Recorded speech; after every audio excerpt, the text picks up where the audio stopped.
Guys अगर आप हमारे चैनल पर नए हैं तो आज की वीडियो शुरू करने से पहले मैं आपको बताना चाहूंगा कि ऐसे ही AEW से रिलेटेड हर एक न्यूज रूमर और अपडेट और AEW के हर एक शो का रिव्यू पाने के लिए आप हमारे चैनल को सब्सक्राइब करना मत भूलना, क्योंकि आपको हमारे चैनल पर ऐसे ही AEW से रिलेटेड हर एक न्यूज रूमर और अपडेट हर बात जानने को मिलती ही रहती है। और आज हम करने वाले हैं इस साल हुए AEW के फुल गियर पेपर व्यू का रिव्यू, और हम जानेंगे कि फुल गियर पेपर व्यू पर क्या क्या हुआ और हमें उस पेपर व्यू पर कौन कौन सी चीजें देखने को मिली है। इसलिए ये सब बातें जानने के लिए ये वीडियो एकदम आखिर तक जरूर देखना और चैनल को सब्सक्राइब करना मत भूलना। पर अब ज्यादा देर न लगाते हुए चलिए वीडियो शुरू करते हैं और करते हैं फुल गियर पेपर व्यू का रिव्यू।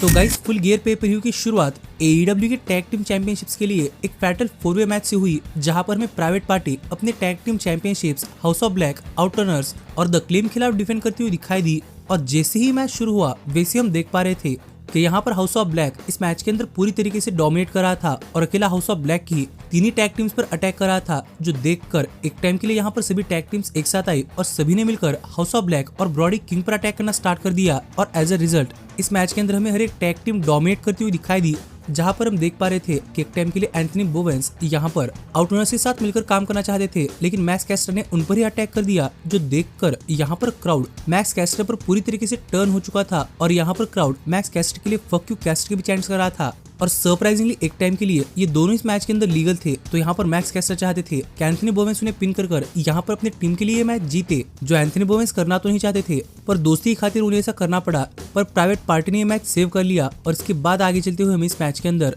हर एक टैग टीम की तरफ से अच्छी खासी परफॉर्मेंस देखने को मिली। लेकिन एक टाइम के लिए फिर एक बार यहाँ पर जब एंथनी बोवेंस ने प्राइवेट पार्टी पर अपना फिनिशर लगा दिया था, तो मैक्स कैस्टर ने टैग लेकर उन पर अपना टैग टीम फिनिशर लगाने का सोचा और ऐसा करने के अंदर यहाँ पर प्राइवेट पार्टी ने बाजी मार ली। और इसी कंफ्यूजन के बीच में मैक्स कैस्टर पर अपना फिनिशर लगाकर उन्हें पिन कर प्राइवेट पार्टी ने यह मैच जीत लिया है और उन्होंने अपने टैग टीम चैंपियनशिप्स रिटेन कर लिए है। जो मैच सच में एक अच्छा खासा ओपनिंग मैच रहा, पर इस मैच के अंदर अक्लेम के साथ इतना ड्रामा हो चुका है तो देखने के लिए मजा आएगा कि आगे चलते हुए अक्लेम के साथ क्या होता है। लेकिन इसके बाद हमें शो पर लेक्सी बैकस्टेज में ऑरेंज कैसिडी का इंटरव्यू लेती हुई दिखाई दी, जहां पर बात करते हुए ऑरेंज कैसिडी ने कहा कि फाइनली ऑरेंज कैसिडी आज रात के फुल गियर पेपर व्यू पर जॉन मॉक्सली को तगड़ा जवाब देने वाले हैं। तो देखने के लिए मजा आने वाला था कि मेन इवेंट के अंदर क्या होता है। लेकिन इसके बाद हमें शो पर MJF एक 1-on-1 मैच के अंदर रॉड्रिक स्ट्रॉन्ग को फेस करते हुए दिखाई देने वाले थे। पर यह मैच शुरू होने से पहले ही यहाँ पर माइक लेकर बातें करते हुए MJF ने रॉड्रिक स्ट्रॉन्ग की इंसल्ट करना स्टार्ट कर दिया। और यहाँ पर बात करते हुए MJF ने एक लाइन कही कि MJF रॉड्रिक स्ट्रॉन्ग के रेसलिंग करियर से काफी बड़े हैं, क्योंकि MJF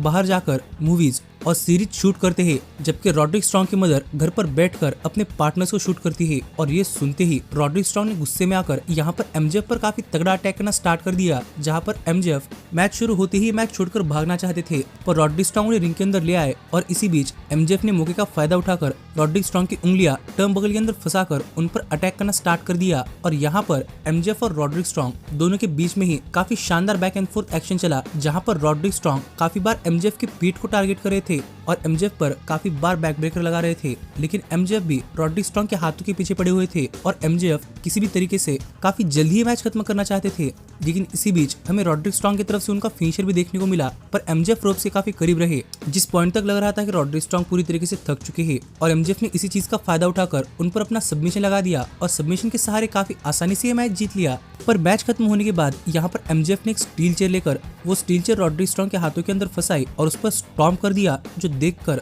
यहाँ पर एडम कोल रॉड्रिक स्ट्रॉन्ग को बचाने के लिए आ गए, जिन्हें देखकर MJF यहाँ से भाग गए, पर एडम कोल को आने के लिए देर हो गई थी। और ये देखकर यहाँ पर काइल ओराइली एडम कोल पर काफी गुस्सा थे और उन्होंने एडम कोल को धक्का दे दिया और कहा कि क्या उन्हें अब भी MJF के पीछे जाना है, क्योंकि उन्हें पता था कि MJF ये सब चीजें करेंगे। और एक कहकर गुस्से में काइल ओराइली रॉड्रिक स्ट्रॉन्ग को अपने साथ में लेकर यहाँ से चले गए। तो देखने के लिए मजा आएगा कि आगे चलते हुए रॉड्रिक स्ट्रॉन्ग, काइल ओराइली और एडम कोल के बीच में क्या क्या होता है। लेकिन इसके बाद हमें शो पर TBS वुमेन चैंपियनशिप मैच देखने को मिला, जहां पर मर्सिडीज मो ने अपनी चैंपियनशिप क्रिस स्टैटलैंडर के खिलाफ डिफेंड कर रही थी। और जैसे ही मैच शुरू हुआ वैसे हमें इस मैच के अंदर इन दोनों स्टार्स की तरफ से काफी शानदार परफॉर्मेंस देखने को मिली। और मैच की शुरुआत से ही हमें इस मैच के अंदर ऐसे ऐसे मूव्स देखने को मिले जो देखकर लग रहा था कि ये दोनों सच में यहाँ पर एक दूसरे को हर्ट करने के लिए आई है। और गाइज, यहाँ पर मर्सिडीज मो ने और क्रिस स्टैटलैंडर इन दोनों के बीच का ये मैच प्रॉबेबली मुझे लगता है कि इन दोनों का आज तक का सबसे बढ़िया मैच होगा, क्योंकि मर्सेडीज मोने और क्रिस स्टैटलैंडर दोनों ने इस मैच के अंदर अपना ऑल इन दिया और मर्सेडीज मोने तो बार बार इस मैच के अंदर क्रिस स्टैटलैंडर पर मीटियोर लगाकर काफी जल्दी ये मैच खत्म करना चाहती थी, लेकिन क्रिस स्टैटलैंडर बार बार किक आउट कर देती, जो देखकर एक टाइम के लिए मर्सेडीज मोने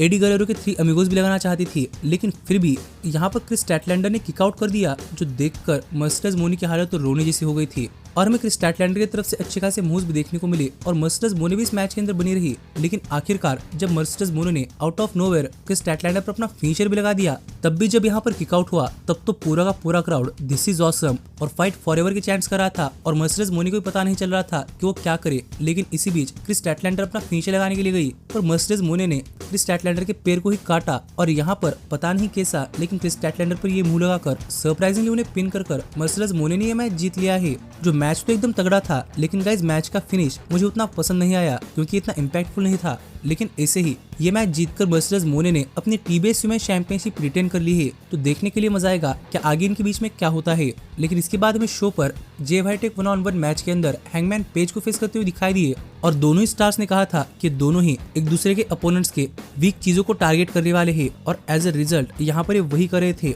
और यहाँ पर जे व्हाइट और हैंगमैन पेज दोनों एक दूसरे के पैरों को टारगेट कर रहे थे, जिस वजह से ये मैच देखने के लिए भी काफी मजा आ रहा था। और हैंगमैन और जे व्हाइट ये दोनों भी इस मैच के अंदर अपनी पिछली गलतियों से सीखकर काफी अच्छी तरीके से रेसल कर रहे थे, यानी कि इस मैच के अंदर दोनों के पास एक दूसरे के हर एक मुंह का काफी तगड़ा जवाब था, जिस वजह से ये मैच भी अच्छा खासा मैच चला। और एक टाइम के लिए तो जे व्हाइट ने हैंगमैन पेज पर रिंग के बाहर और एप्रन पर काफी खतरनाक कॉलरबोन सुपरप्लेक्स लगाई थी, जो इस मैच का काफी वाइल्ड पॉइंट था। और हैंगमैन भी जे व्हाइट के पैरों को टारगेट करते हुए इस मैच के अंदर उन पर एंकल लॉक लगा रहे थे, लेकिन इसी एंकल लॉक के बीच में इस मैच के आखिर में जे व्हाइट ने काफी खतरनाक तरीके से ट्रांजिशन कर अपना फिनिशर ब्लेड रनर लगा दिया और हैंगमैन पेज को पिन कर जे व्हाइट ने फिर एक बार ये मैच जीत लिया है। जो मैच भी अच्छा खासा मैच रहा, लेकिन ये मैच हारने के बाद फिर एक बार यहाँ पर हैंगमैन काफी ज्यादा गुस्सा हो चुके थे और यहाँ पर हैंगमैन जे व्हाइट पर जाकर उन पर अटैक करने लगे, लेकिन इतने में ही उन्हें रोकने के लिए यहाँ पर क्रिस्टोफर डेनियल्स आ गए, पर हैंगमैन ने क्रिस्टोफर डेनियल्स पर भी अटैक कर दिया। तो देखने के लिए मजा आएगा कि आगे चलते हुए हैंगमैन को इस चीज की सजा मिलती है या नहीं।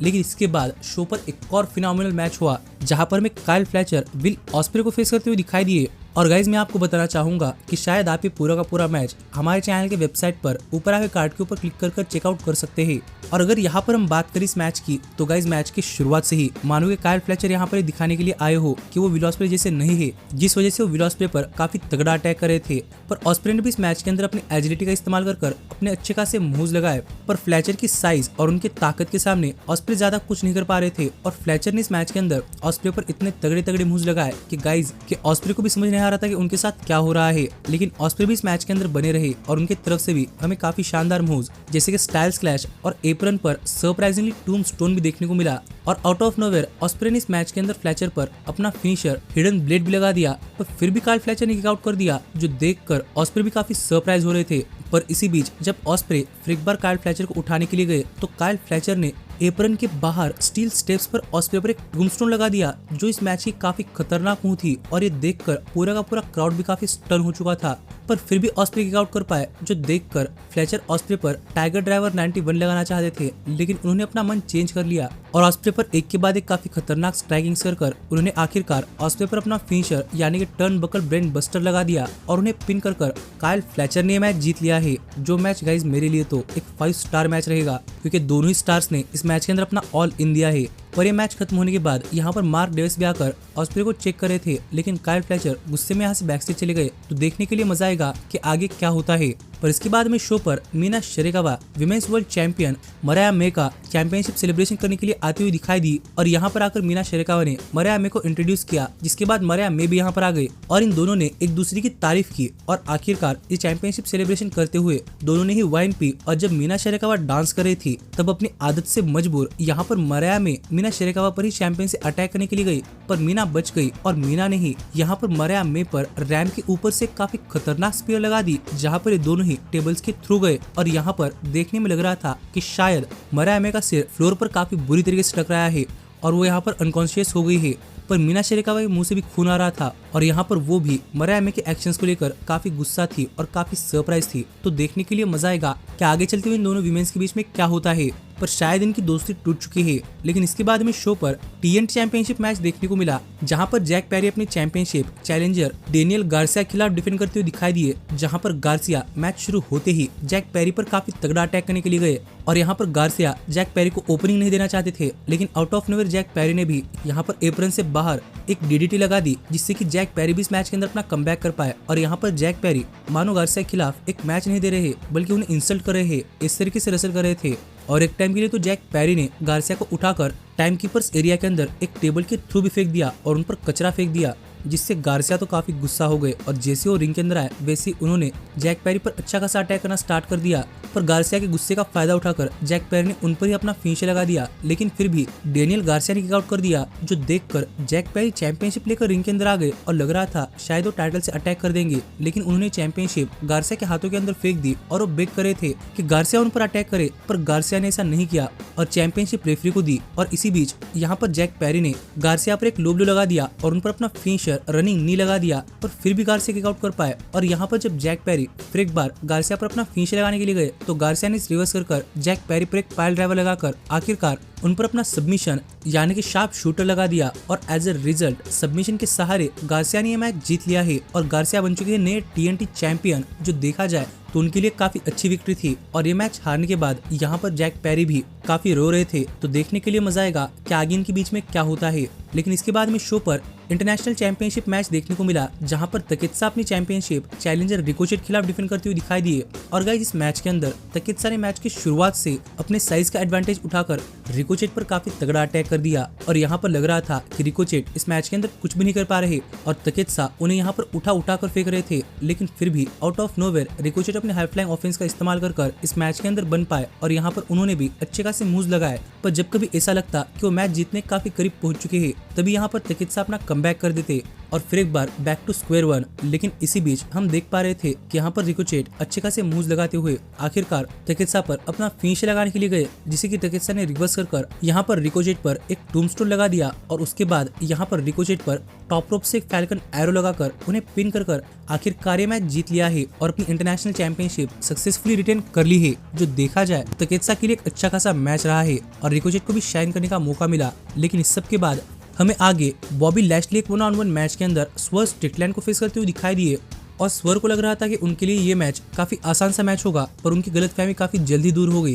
क्योंकि बॉबी लैशली ने मैच शुरू होते ही स्वर पर ऐसा अटैक करना स्टार्ट कर दिया मानो कि स्वर पर इस तरीके से अटैक आज तक किसी ने नहीं किया होगा, शायद हैंगमैन पेज ने भी नहीं, क्योंकि बॉबी लैशली पूरी तरीके से यहाँ पर स्वर को डिस्ट्रॉय करने के लिए आए थे, जहाँ पर वो स्वर को मार कर आखिरकार पिन भी नहीं कर रहे थे। पर जब कभी स्वर यहाँ पर अपना कमबैक करने का ट्राई करते तो हर्ट सिंडिकेट इस मैच के अंदर इंटरफेयर करने की कोशिश करता, जो रेफरी ने देख लिया और शेल्टन बेंजामिन को यहाँ पर रिंग साइड से इजेक्ट कर दिया और एज ए रिजल्ट स्वर्व यहाँ पर अपना कमबैक कर पाए, जहाँ पर एक टाइम के लिए स्वर्व ने तो बॉबी लैशली पर कॉमेडी टेबल के थ्रू एक काफी खतरनाक स्वर्व स्टॉम्प लगा दिया, जो इस मैच की काफी शानदार मोमेंट रही। लेकिन इसके बाद जैसे ही बॉबी लैशली रिंग के अंदर गए तो उन पर अपना फिनिशर हाउस कॉल लगाकर स्वर्व ने उन पर स्वर्व स्टॉम्प भी लगा दिया, पर फिर भी बॉबी लैशली किक आउट कर पाए और स्वर्व को रिंग के नीचे ले जाकर बॉबी लैशली ने बैरिकेड के थ्रू स्वर्व पर एक स्पीयर भी लगाई और आखिरकार स्वर्व को रिंग के अंदर ले आकर बॉबी लैशली ने स्वर्व पर अपना सबमिशन यानी कि हर्ट लॉक लगा दिया और एज ए रिजल्ट यहाँ पर सबमिशन के सहारे बॉबी लैशली ने मैच जीत लिया है, जो उनके लिए काफी डोमिनेटिंग विक्ट्री थी।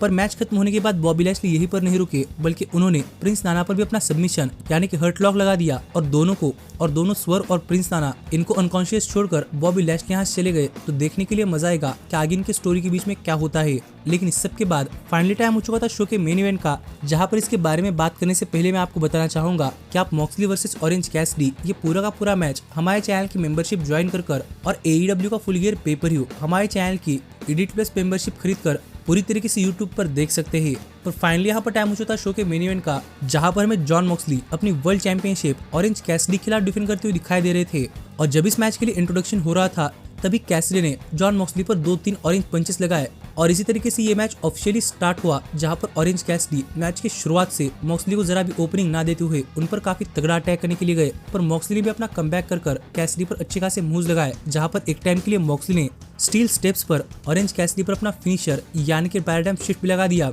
और एज अ रिजल्ट हम देख पा रहे थे कि यहाँ पर ऑरेंज कैसिडी के सिर से खून आ रहा था, पर फिर भी कैसिडी किस तरीके से इस मैच के अंदर बने रहे। और यहाँ पर मॉक्सली की कितनी भी खतरनाक स्ट्राइकिंग के बाद कैसिडी के अंदर इतनी तो स्पिरिट बाकी थी कि वो यहाँ पर फाइट बैक कर पाए और जब फिर एक बार कैसिडी मैच जीतने काफी करीब पहुंच गए और उन्होंने मॉक्सली पर ऑरेंज पंच और बीच ब्रेक लगा दिया, तो फिर भी मॉक्सली ने किकआउट कर दिया। और यहाँ पर मॉक्सली को परेशानी के अंदर देखकर हमें यहाँ पर बीसीसी इस मैच के अंदर इंटरफेयर करने के लिए आता हुआ दिखाई दिया, लेकिन क्लॉमग्रेशन ने यहाँ पर आकर बीसीसी पर अटैक कर दिया और यहाँ पर विलो नाइटिंगेल ने आकर मरीना शेफर्ड पर अटैक कर दिया और रिंग के अंदर इस चीज का फायदा उठाकर ऑरेंज कैसिडी ने ब्रीफकेस लेकर जॉन मॉक्सली पर अटैक कर दिया, पर फिर भी मॉक्सली आउट कर पाए, जो देखकर ऑरेंज कैसिडी अपने फिनिशर के लिए तैयार हो रहे थे। पर इसी बीच रेफरी के पीठ पीछे व्हीलर यूथा ने यहाँ पर आकर ऑरेंज कैसिडी पर रनिंग नी लगा दिया, जिसके बाद जॉन मॉक्सली ने ऑरेंज कैसिडी पर अपना फिनिशर पैराडाइम शिफ्ट लगाया और उन्हें पिन कर यहाँ पर ये मैच जीत लिया है और मॉक्सली स्टिल है AEW वर्ल्ड चैंपियन। पर मॉक्सली के ये मैच जीतने के बाद यहाँ पर हम देख पा रहे थे कि वो ऑरेंज कैसिडी पर अटैक करना चाहते थे और यहाँ पर मॉक्सली ने